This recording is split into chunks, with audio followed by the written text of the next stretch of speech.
Welcome to Invincible Teams, a podcast for team leaders and business owners who are tired of dealing with office drama and politics, high turnover, and teams not meeting their potential. We know that team leaders and business owners like you are pretty much always under pressure to get the most out of your teams. And we also know that most teams only operate at about 58% of their actual potential, and we've got the tools and training to make that number keep going up.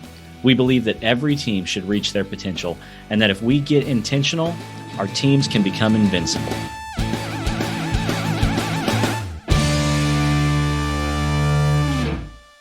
Welcome back to the Invincible Teams podcast. So I've got Cody here with me today, and we are talking about something really, really cool I'm excited to jump into.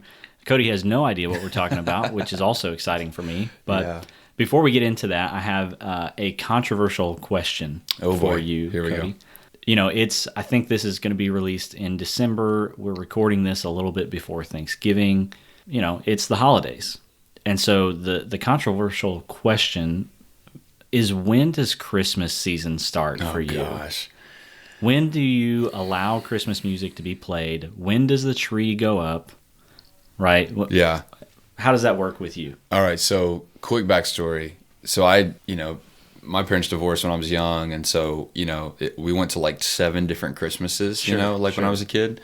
And so Christmas season was Christmas season, just because when you're bouncing around and things like that, it was like, living with my mom, we didn't do a lot of really early type things. Not a lot of, it wasn't like tradition based, if you want to call it. Sure. So then I married my wife, who they started this stuff on like October 31st at midnight kind of thing. Oh man. And so just a few weeks ago, I don't even think it was Halloween yet. And my wife was just, like bugging me about setting up the Christmas tree. Yeah. And I was like, okay, go ahead. You set it up.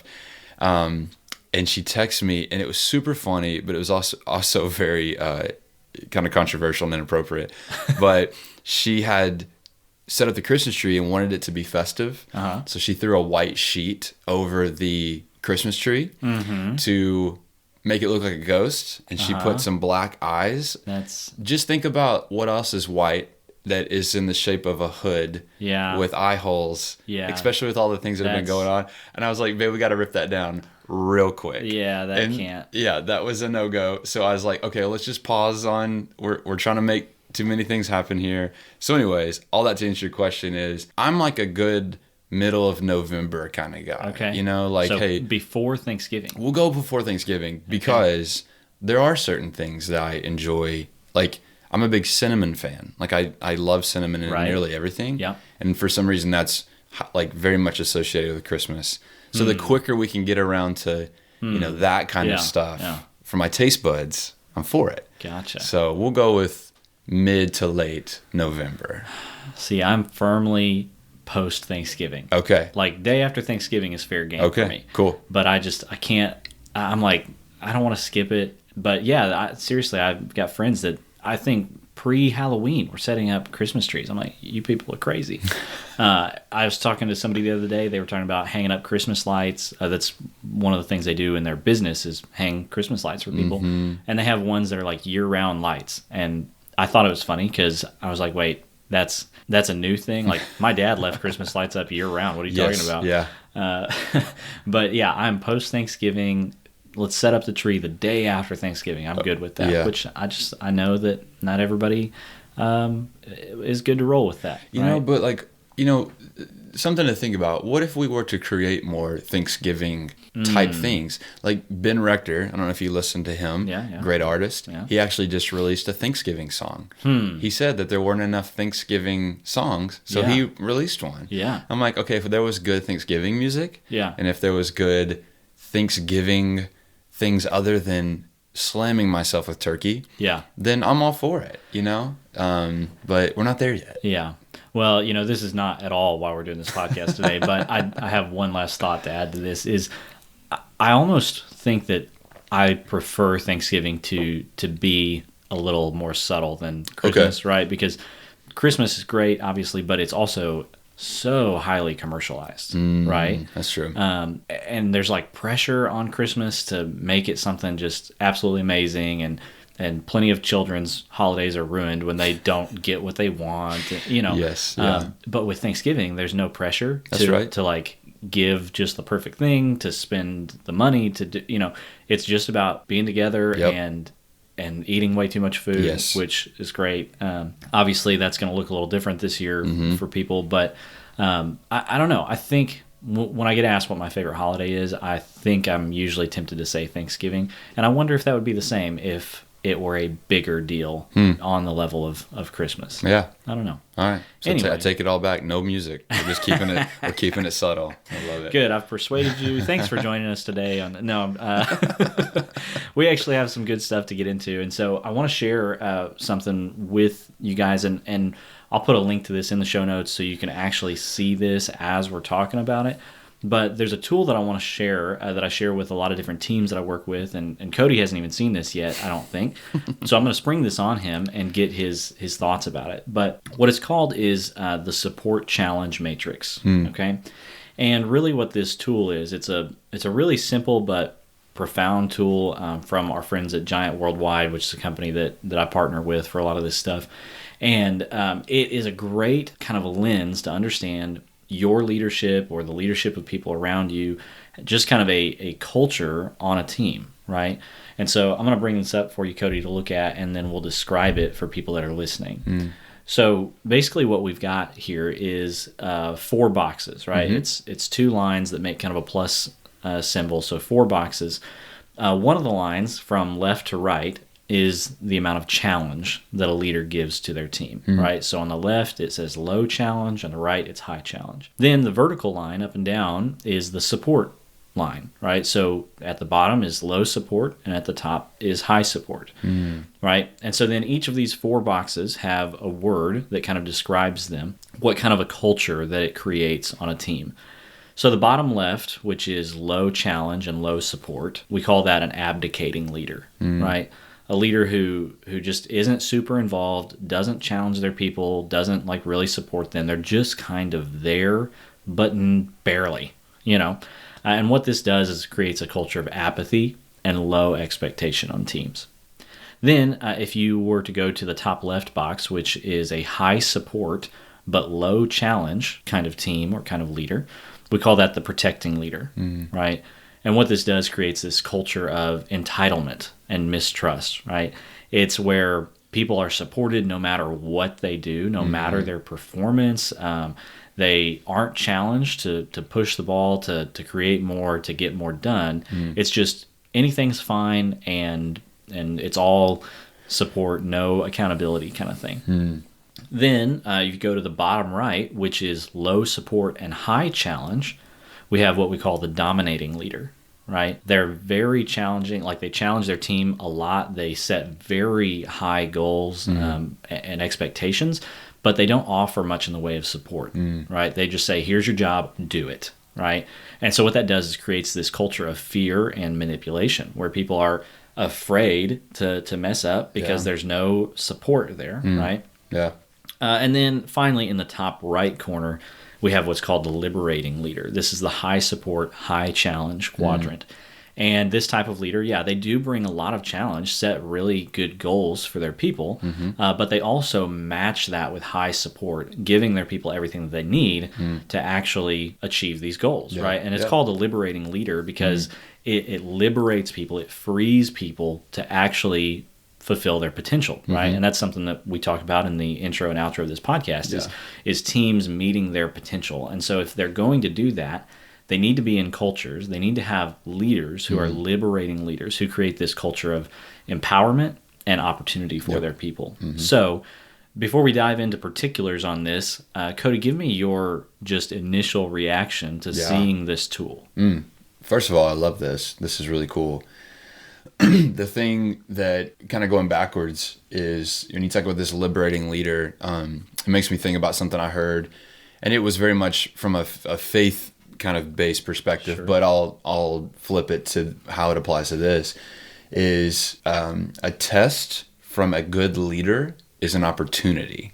Can like serve as an opportunity rather than setting someone up for failure. Okay. And so I feel like for this liberating leader, as challenges arise in the organization, as potential situations where, let's say that you're stepping into a task that you're not used to doing, that the leader has, or the boss has thrown at you, is this liberating leader I would imagine really serve that person up, to succeed. Right. And as you look at this dominating leader, just throwing task and throwing, I won't even say opportunities, but just literally throwing, task and kind of duties, at an employee with no support. Right. That's where you're setting these people up to fail. Sure. And so that's kind of what I thought about that side. And then this protecting leader, I've actually worked for somebody like this, and as soon as you started talking about it, it clicked.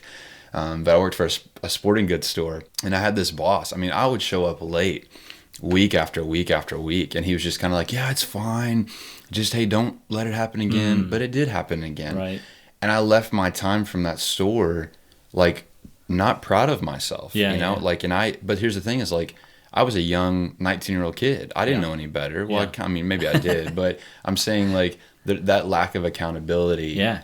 I didn't leave better than I showed up. Yeah, it didn't help you. No. And what do you think the effect was on the rest of your team? Oh, it cost everybody something. The fact that I was showing up late put more stress on my coworkers. Right.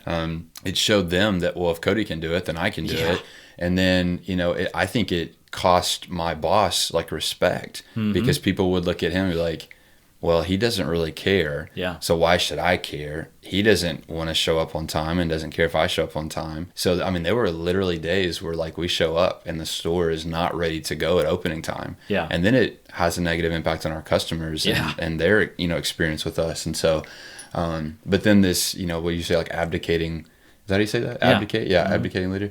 I've never worked for anybody like this, but that, just you talking about that gives me, like, goosebumps in the sense of, like, I just would want nothing to do with that, because that sounds like the kind of job where people show up, literally clock in, they clock out, like, rinse, lather, repeat kind of thing. Yeah. And there's no passion, there's no drive. Right. It literally is just a robotic, apathetic, like you said, experience. Yeah. And that is the worst case scenario for somebody like me. So, do you remember the movie Office Space? Yes. Yeah. Yep. It's been a while since I've seen it, and it's another one of those movies that I can't, in good conscience, like, recommend that people go back and watch.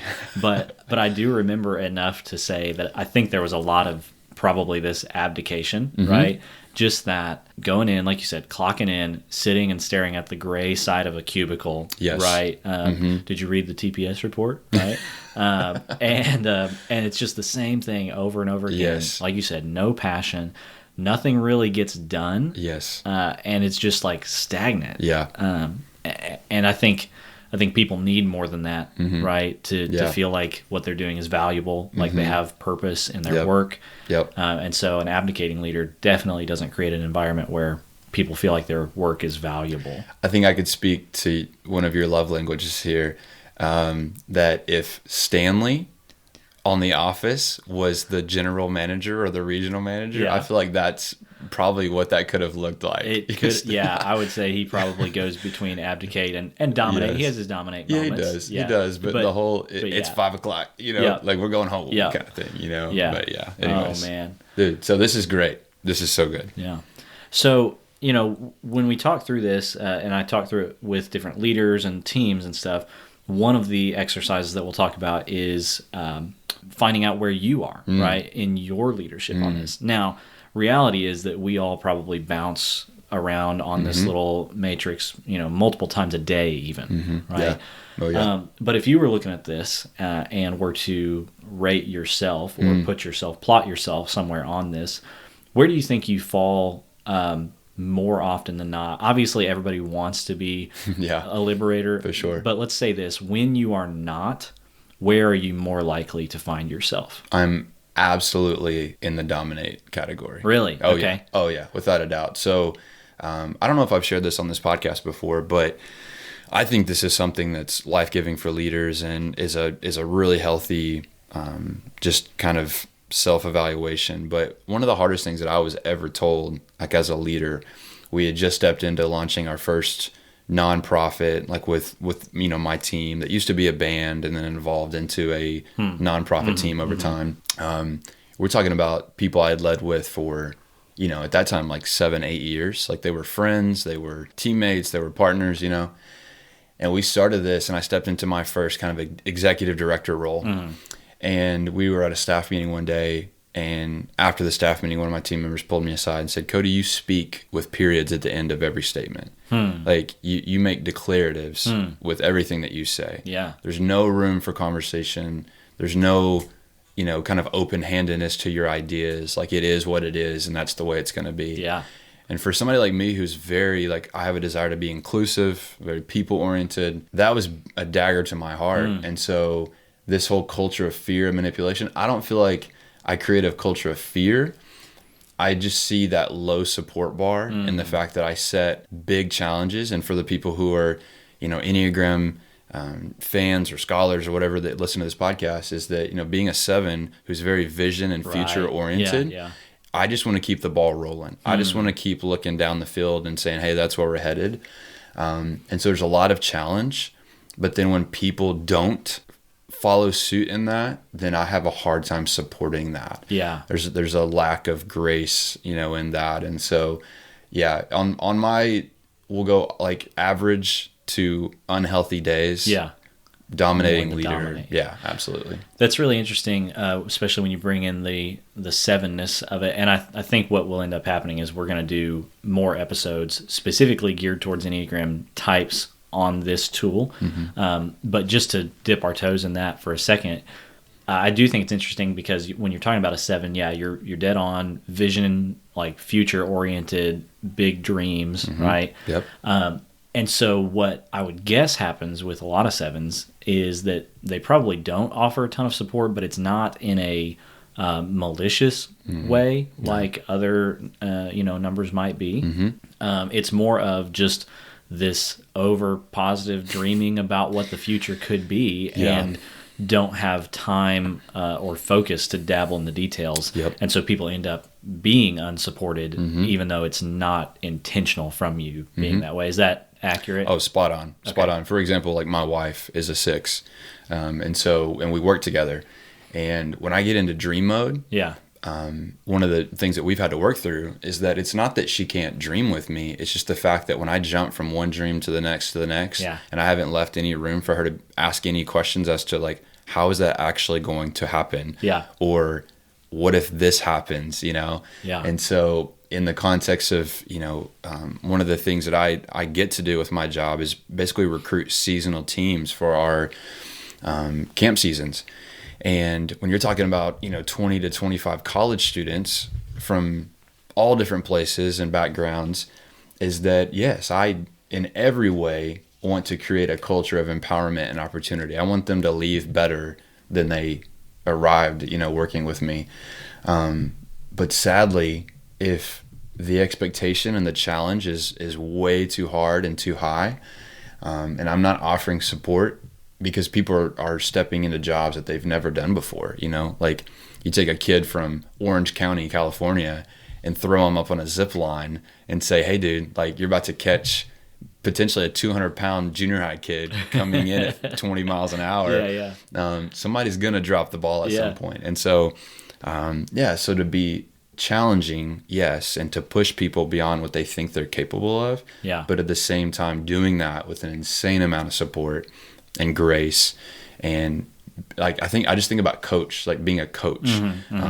That's what a coach's job is to do, And so, anyways, and we'll keep talking about this, but man, what a cool tool. So So I think about it for me, and I've been thinking about this for a few months now, because I would bounce back and forth on where I would find myself, and I think what I realized is that whenever I'm not in that liberator spot, I think I have, this is just being real, I think I have a lot of bias with people that determines where I fall in this, right? So I think what I've realized is if I don't have a close personal relationship with somebody, I tend to be more of a dominator. Okay. But with those that I do have a personal relationship with, I tend to be more of a protector. Oh, okay. Right?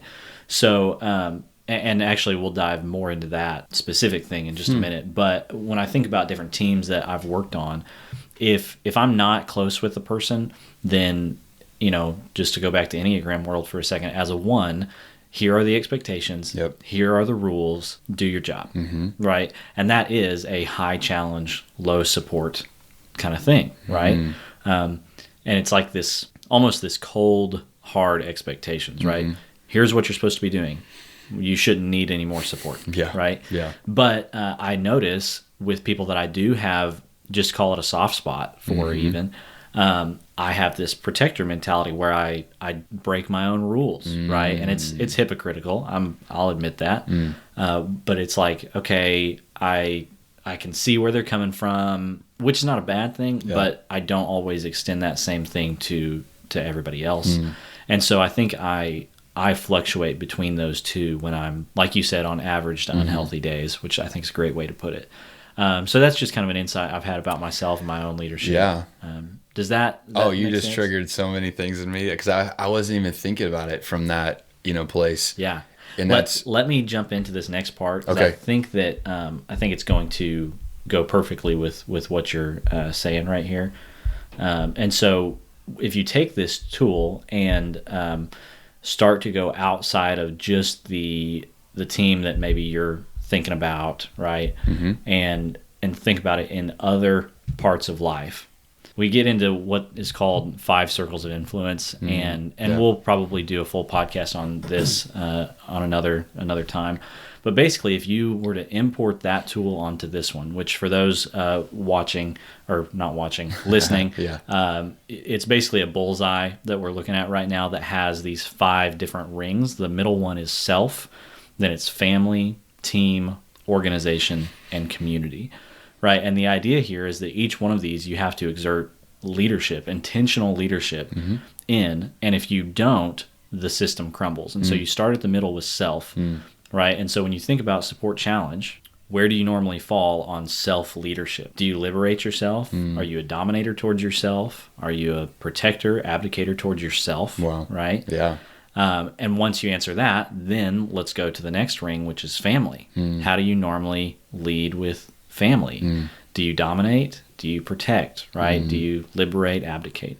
And then we get into that third ring, which is team, which is what you and I have been talking about. Yeah. And so it's easy to see like, oh man, I really do this in different ways, in different layers of my life. So with that, go back to what you were going to say. I cut you off, but I'm assuming it would fit with what we're talking about here. Oh, absolutely. Yeah. And this is spot on where I was headed, is that for all of these different rings, like I'm kind of in my head right now, kind of going through these, and I don't like my answers, It's so different, because for myself as a 7, I mean, I'd like to think I'm always trying to push the bar and like move forward and like liberate myself. Yeah. But at the same time, there is a level of protection, where you give yourself probably a lot more grace. Yeah. Or maybe as an Enneagram 1, you don't give yourself a lot of grace, Oh yeah. And then for my family, even that's split, because for like my brother,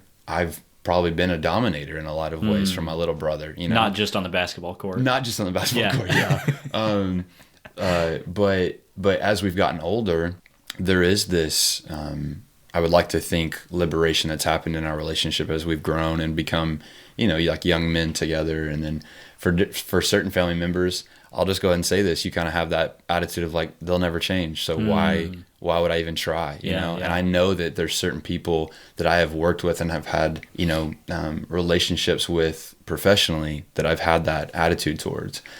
And then, team, I take that one very seriously. And there, I would like to think that there's some liberating qualities there. And then, I talked about the domination thing, but man, for like organization and community, if I'm just being honest, as a 7, I've probably spent most of my liberating intentionality in those places. Yeah. And if I'm just being real honest, like there's a lot of selfish motives there. Sure. Yeah. Like my family's gonna love me at the end of the day. Like I can drop the ball there. Yeah. And like with my team, there's some grace there, but man, with like, it's sad to me like how much I've put intentionality into the top 2 rings. Yeah. But then for myself and my family, I've dropped the ball. So, and I can already see this is going to be a whole nother podcast series. Absolutely. Because we could sit here and talk about what each Enneagram type tends to do with these 5 circles of influence. Oh my gosh, yeah. Right? Wow. Because different ones will do different things, like you just said. And I can see that with me as well, and the ones where I abdicate. Yeah. And the ones where I don't, where I'm more intentional, like you're saying. So anyway, we'll definitely talk more about the 5 circles of influence on a later podcast. But going back to this support challenge matrix, most leaders aren't super great at self-assessing on this, right? We just have a bias towards our own ways, and that's not. I mean, it's not good, but it's also not anything abnormal, right? Yeah, that's just how most leaders are. Self-awareness is just not a strong trait for most people. And so it's interesting if you were to ask a leader, where would you plot yourself, versus asking their team, where would you plot your leader? Oh gosh, yeah. Right. So, it's a brave exercise to do, both for the leader and for the team, because the leader is probably going to come out looking worse than what they hope. And the team is probably going to be afraid to be honest in a lot of times, especially if it is a dominating environment, then they're definitely going to be afraid to be honest. But let's talk about what each of those environments looks like, which I know we've got into a little bit, but let's dive in a little bit more on those. So let's talk about, where do you want to start? Let's go protecting. Okay. So a protecting environment, a protecting leader, this culture of entitlement and mistrust. You gave a great example of that already about you, an environment that you were in, and how the lack of accountability, it didn't help you, it didn't help the team. People on the team felt like, well, if Cody can come in late, I can come in late. Yeah. And so I think we've done a good job of talking about that one. What other thoughts do you have around that kind of environment? What are the outcomes of that for people on the team, for the leader, for the organization? Yeah, let me throw this thought at you and see what you get or what it triggers. But when you talk about this culture of entitlement, one of the things that is in my mind is that this starts to blur the lines between titles. And so one of the things that I saw in that environment that I said to you was that it really blurred the lines between my manager, I was an assistant manager, and then the rest of the team, because there wasn't this challenge to really step up and take responsibility in our individual lanes. And so it honestly just kind of felt like, even though I had the title of assistant manager, I was acting like I was just a basic kind of lower man on the totem pole, if you want to call it. And then even for my manager, is because I didn't see him taking responsibility with his lane and his title, I just lost respect for that. And so there was not, I think basically what I'm saying is that it really hindered my drive or prevented me from even desiring to move up in that company and take the bull by the horns, if you want to call it. Does that make sense at all? Makes total sense. Would you see that at all? Why would you want to, right? If there's no difference, there's no incentive, there's just maybe more responsibility with no ability to actually enact anything. It's just it's a proven thing. If rules and systems and stuff are not enforced, if people aren't held accountable to certain standards, then the quality of everything's going to suffer, right? Yeah, absolutely. And so I see that. I've actually seen that. I'm thinking through different teams and leaders that I've worked with right now, and I've seen that. In the most common way I see it is whenever you have one team member who is underperforming that the leader likes personally, but refuses to hold them accountable, right? Yeah. And I have seen that on a lot of teams. There's teams I'm working with right now that are struggling through this issue. And whenever you refuse to hold that one person accountable, right, you may not think that you're creating this environment for the team. You may just think of this one individual. And I said this on a phone call probably 5 different times yesterday, was we have to think about the team over the individual, right?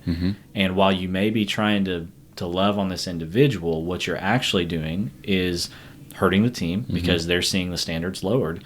But also, like you were saying with your example, you didn't leave that job any better than when you came in, right? You didn't learn any sort of responsibility. You didn't improve. You didn't grow. And so by trying to help this person, you're actually holding them back. And so that just creates that environment. And if leaders will understand that that how they treat that one underperforming person doesn't just impact them, it impacts the rest of their team.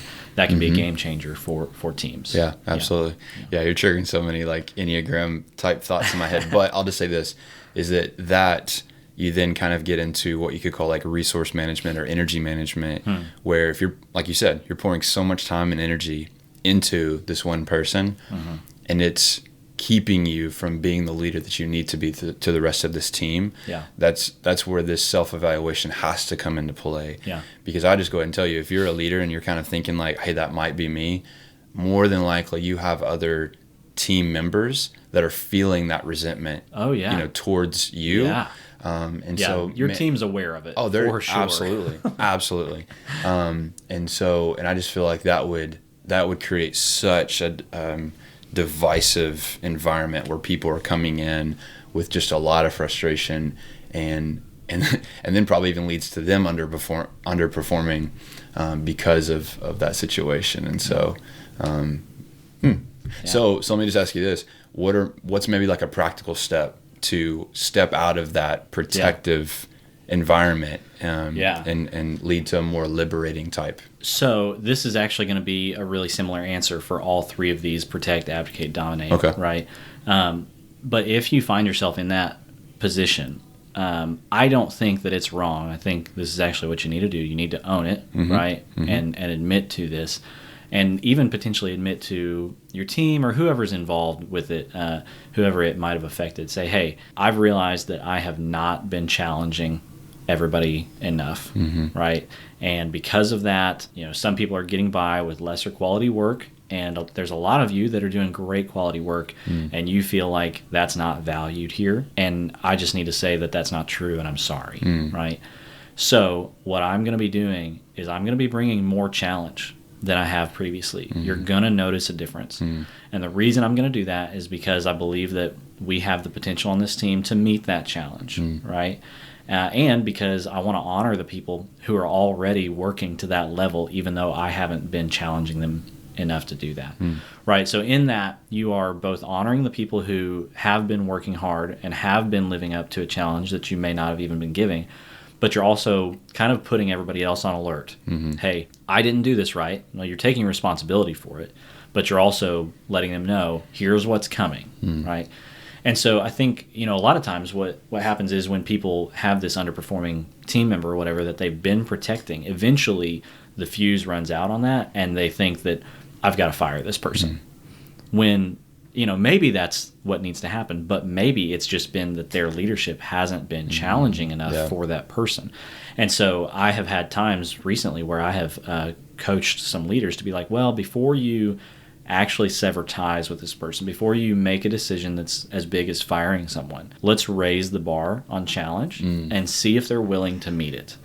And sometimes people are, and sometimes people are not, and that happened recently where one of the leaders I work with got an email from somebody that was like, I cannot work in this environment. Like, I can't, this is not a good fit. Which, when you have somebody decide for themselves rather than having to fire them, that's better for everybody. Right?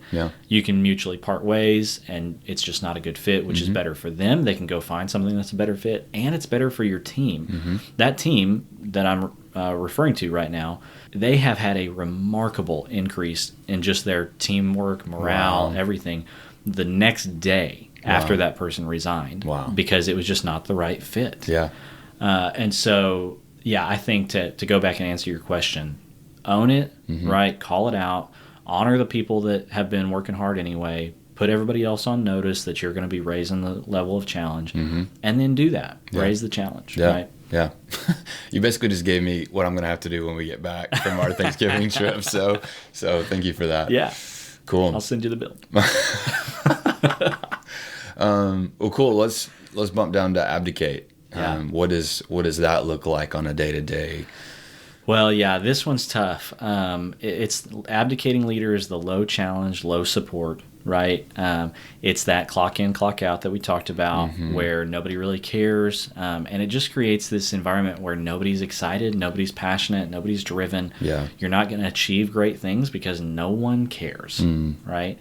And this one is, I think this is the hardest one probably, just because you're low on both support and challenge. Yeah. And so, again, though, I think that the solution is very similar. The first thing you have to do is own it, right? Is to say in front of whoever is in your sphere of influence, hey, I have not been supportive and I have not challenged you guys. And this team has more potential than what we've been doing. And so you're going to see some changes where I'm going to be more challenging and I'm going to be more supportive than I have been in the past. The harsh truth is you're probably going to lose some people because they were used to that environment. And some people, you know, at least for a time, are fine with clocking in, clocking out, and getting a paycheck. Now, that won't last. Everybody, like, you just kind of dry up like fruit that's been, you know, the vine's been cut. People will eventually dry up in that, and the organization will suffer to a point where that will eventually be discarded. But what you'll see happen as those people leave is you'll bring in new people who are actually excited, actually passionate to get stuff done, to reach new goals, to grow, to expand. And so if you find yourself very often in the abdicator role, you've got probably some rough waters ahead. But on the other side of that can be something great. Yeah, so good. Yeah, so, you know, and you teaching this and sharing this with different organizations, I just feel like there's somebody who's going to come up and be like, hey, yeah, I'm an abdicating leader, but when it comes to providing more challenge or more support, which one do I spend more time on? Like, if I'm in that position where I'm low on both of those sides, which one comes first? Do I step into becoming a more challenging leader, or do I try to be a more supportive leader out of the gate? What would you say to that? I would say, and I'm just shooting from the hip here, but probably what I would say if I was asked that is go for the low-hanging fruit. Okay. And so I'm a big fan of creating momentum early, getting some easy wins under your belt, right? And so whatever is easiest, if it would be easier for you to bring some support to the team that you currently have, you know, sitting down with somebody over lunch and asking how they're doing and getting to know a little bit about them, their family, whatever it is. Hey, what projects are you working on? What do you need from me to get those done? If that's easier to do, then do that. If, though, you want to bring challenge and that seems there's something easy to do there, like having a little competition that week where the winner gets a $10 Chick-fil-A card or something, you know, something where you just give a little bit of challenge, take the low-hanging fruit, take the easy wins, generate some momentum that will help you to do bigger things, more challenging things, and bigger support projects in the future. I think it would be easier if you start with the easy wins. So whatever's easiest, take those early wins. That'd be what I would say. But for that abdicating leader, before you can do any of that, to go back to our 5 circles of influence, that first circle is self. And if you're an abdicating leader in your team, then I would guess it's very likely that you're probably that with yourself, or at least you're not a liberating leader with yourself. And you know, Simon Sinek, I think one of his big things is to know your why, right? And so if I were talking with a leader who would openly admit that they've been abdicating their responsibility, I'm going to spend less time early in the conversation talking about what they can do with their team and more time talking about why they're in that position of leadership at all. Because if they've lost that and they're just kind of drifting, I think that's how a lot of leaders end up abdicating, is because they forget why they're in that position at all. And so that's where I want to start that conversation, is understand your why. Why are you doing this? And if you can't find a good answer for that, then you may need a different role where you can have passion about something, where you can be excited about getting up every day and having purpose in your job. Right. So that's where I would start that conversation. And that's so good. I think Craig Ashell talks so much about the idea that, you know, your team is only going to care about what you care about as an organization or as a leader. And so to that, if you're a leader and you don't know your why, or if your organization doesn't have a very clear why, then more than likely the people that you're recruiting coming being a part of your team, like, sadly, they may just be there for a job. And so we've had to really reevaluate that as a camp, you know, ministry. Is when it comes to recruiting our teams, we don't have the time or the resources to be bringing in people that are just needing a job. And to be honest, if you're a college student listening to this, there's not a lot of money in working at a youth camp. Just going to be honest about that. And so especially with that, I need people that are really committed to the why. Sure. They're really committed to like what it is that we are accomplishing and the difference that we're trying to make. And so yeah, if you're an abdicating leader who has identified that, who is now self-aware in some regard, taking those steps forward, like you said, in self-development, your team's going to see that. They're going to see that shift. And then you said something earlier about, grab the low-hanging fruit. Is if I'm in that abdicating position as a leader, I would try to identify people on my team that are kind of itching for that more. Yeah. And really bring them on board with the forward movement. Yeah. They always talk about if you want to, go to the movies with your friends, you don't send out a message to 10 people. You actually the one that told me this. You don't send out a group text to 10 people, say, hey, you want to go to the movies? You silently recruit 4 people to go to the movies, and you say, hey, me and these 4 people are going to the movies. Who else wants to go? Yeah. And it's more likely that the 5 will jump on board with the 5 than 9 will jump on board with the 1. Yeah. And so, that was a really good tool. A little tricky you gave me, but that's funny. Cool. So you feel good about that one? Yeah. We covered that one. Let's move on. So let's go to dominating. I'll just go ahead and speak to this one because I've experienced this both from myself as a leader and then working for a dominating leader. This is one of those things where it almost feels like, even though the challenge is very clear and as you said, the expectations are very clear, there's still this really heavy unknown of like, what if I don't accomplish it? Right. What does that mean for me? Or how do I accomplish it? Yeah, or how do I accomplish it? And I think that was one of the things that I experienced. It was probably like my first real career type job. Like me knowing that I, felt really passionate about nonprofit work and trying to dedicate myself to those things, is getting invited into an organization to be a part of something. But with my skill set, I stepped into a role that probably wasn't a good fit for me. Sure. Yeah.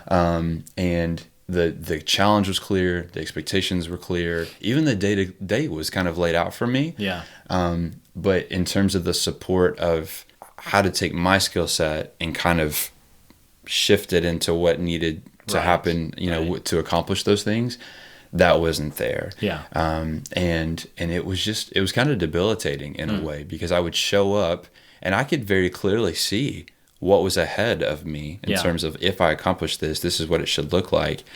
But I didn't have that day-to-day support of like actually getting to accomplish it, Yeah. And then as a leader, one of the things that I've seen is on my team at camp, we have a lot of 9s on our team. And so if you're familiar with the Enneagram, then you probably, this will make sense. But for those who are not, is that these are people who they can take a little bit longer to make decisions. Sure. They can, there's a lot of other things that go into this, but these are people that they're not necessarily like fast moving people. And so when it comes to setting the challenges and the expectations and then wanting to see, okay, just go do it. Yeah. That's not going to happen. And so there has to be this, I'm not going to call it hand holding, but there has to be this kind of like, hey, I'm going to walk with you for the first kind of few steps of this process. Yeah. And then I'm going to release you. Yeah. Versus just like, okay, go do it. Have fun. Well, that's the support we're talking about. Exactly. Right? Yeah. Exactly. And so, and that's what's missing in this dominating environment is that support, where people feel like, okay,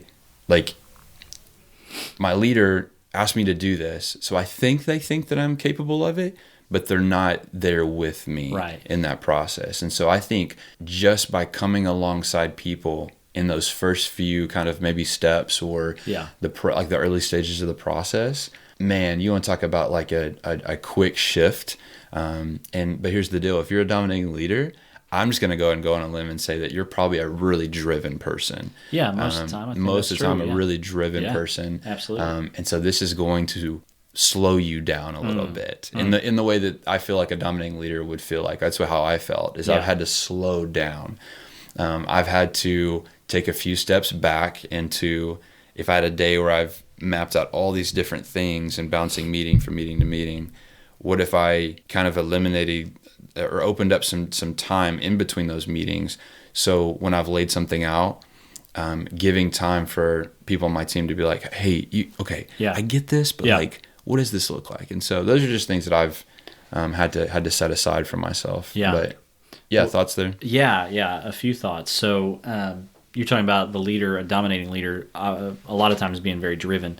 And one of the things that came to mind is it's a great saying that I learned years ago. It's actually used, I believe, by Delta Force. Oh, wow. They have this saying. I say that, and I might get slack from this, but I think it's either Delta or it's Rangers. Okay. Okay. It's one of the two.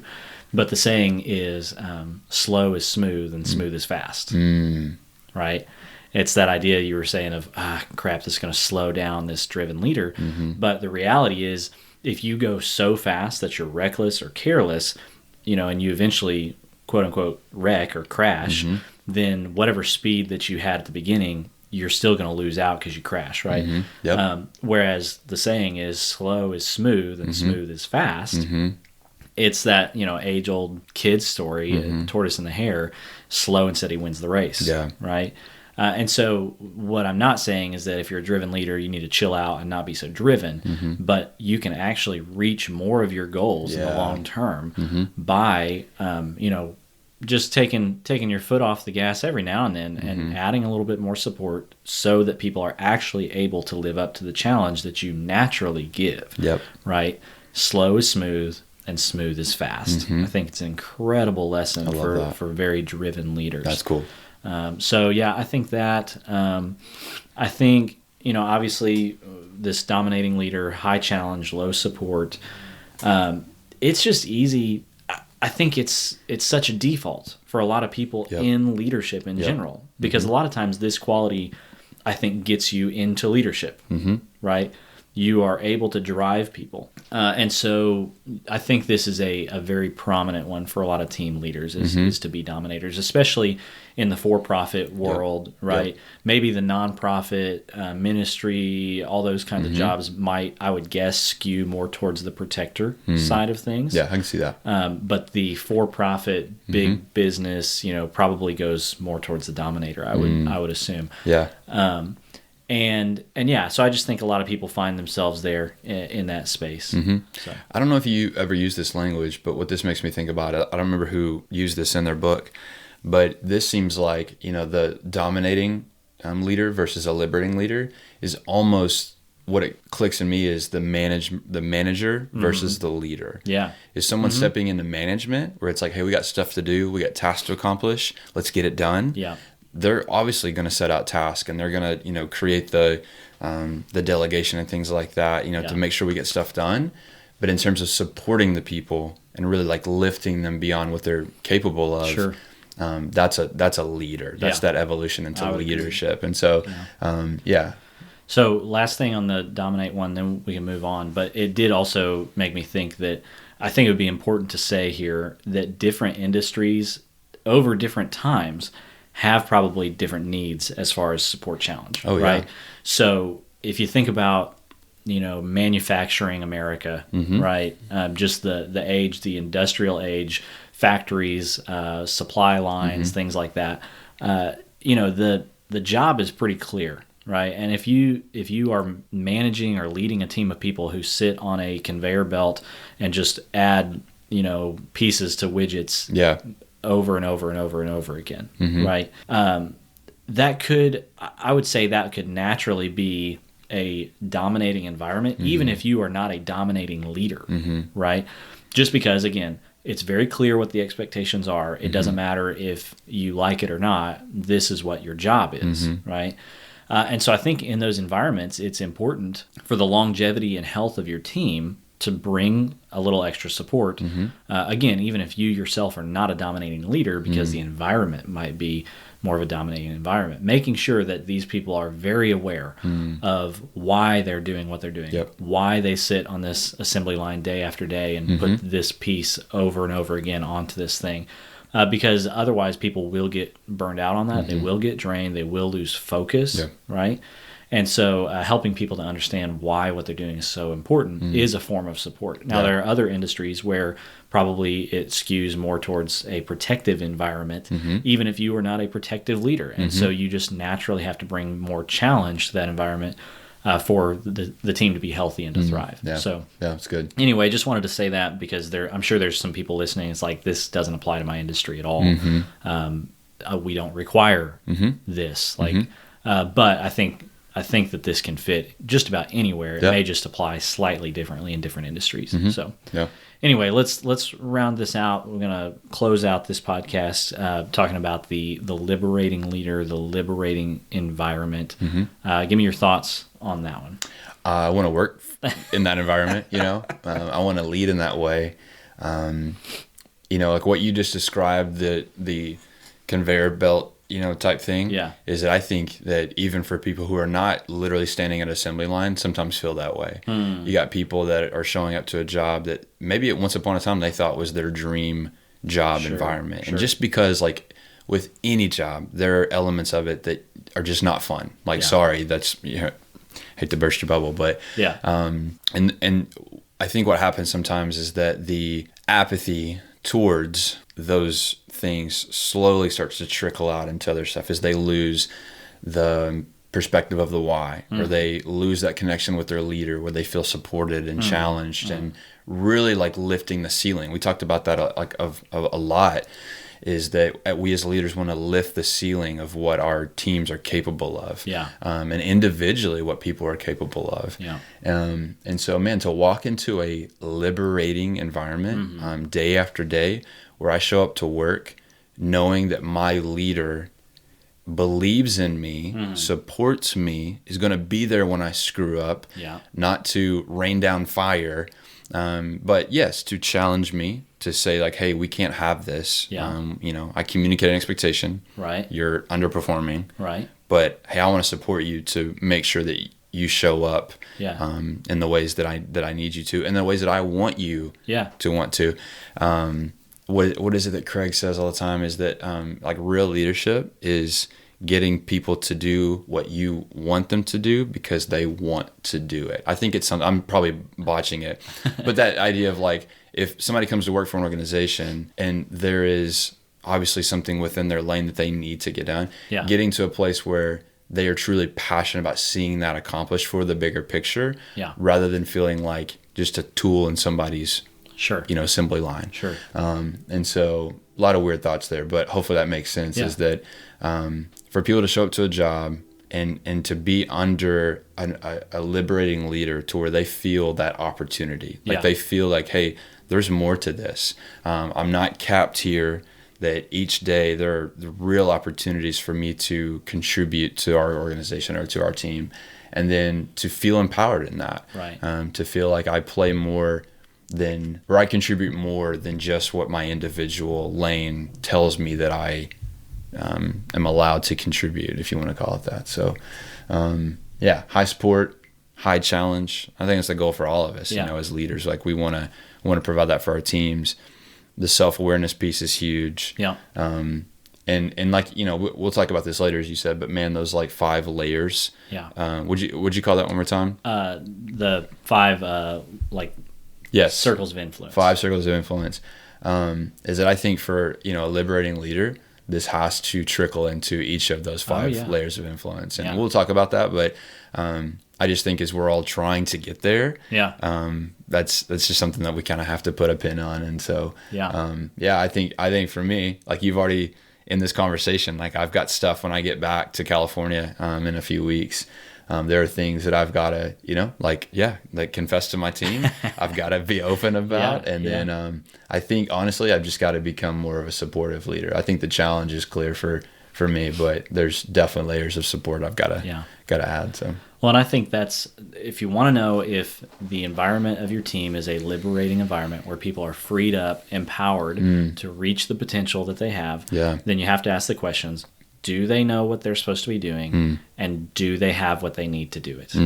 Right? Yeah. Is it clear? And do they have everything they need to do it?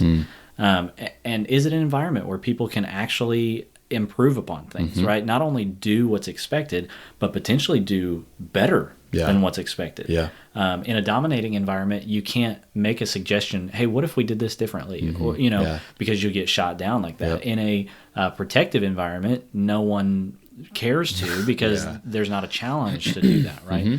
And so a liberating environment not only frees people up to meet their potential, but to exceed whatever the expectations are from the leader, from the organization.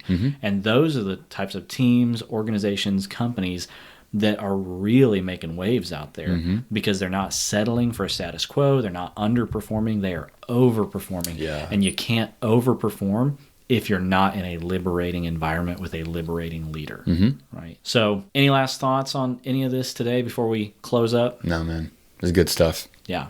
No, I love this tool. It's super simple, but has a ton of impact. We've talked about this, I don't even know at this point, probably an hour, and I feel like we've just scraped the surface on it.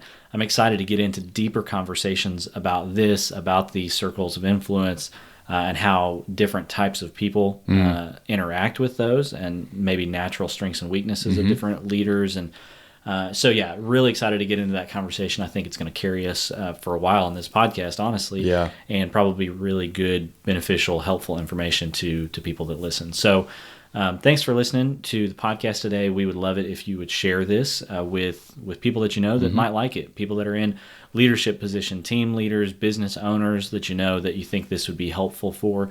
Leave us some good reviews on wherever you're listening to this. That would be awesome. I'm going to leave several links in the show notes. Again, there's a link to view this tool that we've been talking about. There'll be a link for the Circles of Influence tool as well. And then I mentioned earlier Giant, which is the company that we partner with for a lot of this stuff. There'll be a link in there also that you can access not only these tools, but tons and tons of other resources, all for free. So if you use that link, you can set up an account. It's free forever, and tons of great stuff just like this that you can access anytime for you, for your team, for whoever you like. So go check that out. And I think that's it. We'll see you next time on Invincible Teams. See ya. Thanks for listening today to the Invincible Teams podcast. We'd like to challenge you now to go share this episode with a team leader or business owner you know that might like it. And just like every podcast, we appreciate all the subscribes, likes, shares, reviews, and 5-star ratings you can give us. And like we always say, we believe that every team should reach their potential, and that if we get intentional, our teams can become invincible. See you next time.